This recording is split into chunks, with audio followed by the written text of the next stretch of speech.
The last couple of years have been great for both of the Metroidvania genre of games and for Epic Games' free game giveaways. This next game we're going to look at checks both boxes, a unique Metroidvania and the latest Epic giveaway.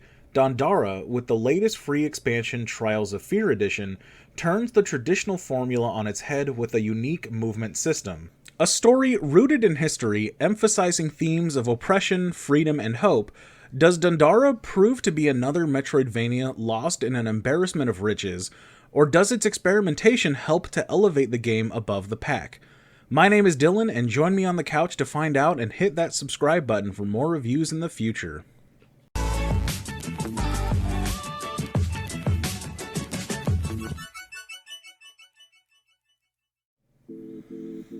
Dandara was made by Brazilian indie game studio Long Hat House. Their Brazilian roots are very relevant to the game's central themes. Before we can get to the review, a brief history lesson is in order. Historically, Dandara was an Afro-Brazilian queen in the 17th century Brazil. A former slave, she helped to create a settlement comprised of other liberated former slaves, only to later be arrested by the Dutch. Rather than return to slavery, she took her own life. But while she lived, she was a skilled warrior, hunter, and farmer, just to name some of what she did. The titular character of Dandara the video game is also a warrior, according to Long Hat's own website. In a bizarre universe where the oppressed are on the brink of oblivion, Dandara has awoken to reshape the world. As previously mentioned, Dandara is a Metroidvania-style game, a subgenre encouraging free exploration to find ways to expand the map to continue exploring. Whereas most Metroidvanias will use mechanics like running, jumping, wall jumping, grappling, etc., Dandara throws all of that out the window by aiming at surfaces and jumping instantly to them in a gravity-less world. This can get pretty hectic and acrobatic as you have to juggle positioning, attacking, and dodging by jumping from surface to surface, but it lends itself well to fast-paced gameplay and speedrunning, making each enemy encounter exciting and offering some truly epic boss fights. The soundtrack puts the atmosphere in atmospheric, playing beautiful original ambient tracks that really absorb you into the game world. The levels have you going between ancient ruins, dense forests, enemy outposts, and so forth, with each feeling distinct and unique. The ambiguousness of the narrative leaves you wanting to find out what is going on and to see as much of the world as you can. The story is presented in small bites with a large cast of interesting characters. Unfortunately, most of these characters are met and interacted with once for the purpose of opening new avenues of exploration. It lacks the sense of familiarity and community that games like Hollow Knight instilled by meeting the cartographer everywhere or returning to Dirtmouth to see everyone in the village again. It feels like a wasted opportunity to highlight some of what makes the game interesting and fun. Given the historical context this game is presented in, themes of oppression and freedom are central to the plot and Dandara as a character.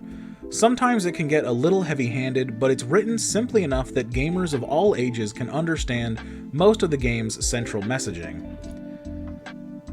The graphics of the game are handcrafted 2D pixel artwork reminiscent of games like Celeste. As Dandara moves through the gravity-fluid world, the screen can rotate, giving new perspective to each of the unique and varied levels. The assets have an impressive amount of colorful detail with a classic retro feel that will be nostalgic for older gamers. There really aren't any elephants on the couch when it comes to Dandara. The worst criticism that I can level is that there just isn't enough of the game for how damn good it is and for how much of a joy it is to play. That being said, for only $15, the game is a steal and a must for any console. It's a very streamlined and focused game, so what you see is what you get, but what you get is still an excellent quality game. It took me just over 10 hours to beat the game the first time, and that was before the extra content added in with the Trials of Fear Edition. Even after beating it once, I knew that I would want to play it again, and thus I cannot recommend this game enough. It may not be totally perfect, but its unique themes and gameplay help Dandara to stand above the crowd. The entertainment value is our attempt to quantify the amount of entertainment per dollar you spend. At $15 for between 10 to 15 hours of gameplay, This gets us an entertainment value of $1.50 to $1 per hour of entertainment, and luckily it's free on Epic Games until February 4th at 8 AM. With every element of Dandara oozing style and atmosphere, and for successfully breaking the mold while still providing a solid, engaging, and super fun game, Dandara Trials of Fear Edition has earned 4 out of 5 cushions from the couch. It's so close to being perfect that I can't wait to see what other Afro-Brazilian projects come out of Long Hat House. Just another example that indie studios really are the current driving force of quality gameplay. Thanks so much for hanging around and listening to this review. I'm Dylan, and if you found it useful, please give it a like. If you want more reviews from us in the future, don't be afraid to hit that subscribe button.